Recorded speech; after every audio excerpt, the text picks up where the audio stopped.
la intención sea depurar el guaraní para hablarlo correctamente, ¿hay alguna posibilidad de ir proponiendo, proveyendo vocablos alternativos guaraníes ante la aparición, ante la irrupción del castellano, por ejemplo?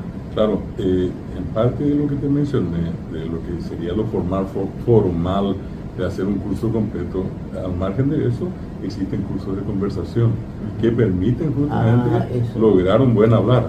Y allí se le va desarrollando el curso en base a paquetes que contienen una partida determinada de palabras con las que se va trabajando, se trabaja en cada clase.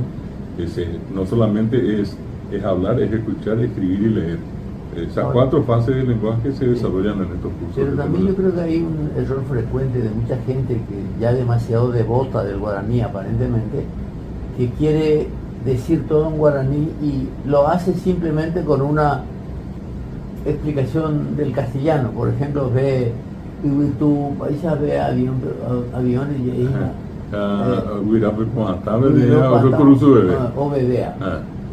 o si no, vaca pipopó a la pelota. Esas son cosas que no existían. Claro. Bueno, allí hay 2 posturas, arquitecto, que en algún momento se pueden conciliar, ¿verdad?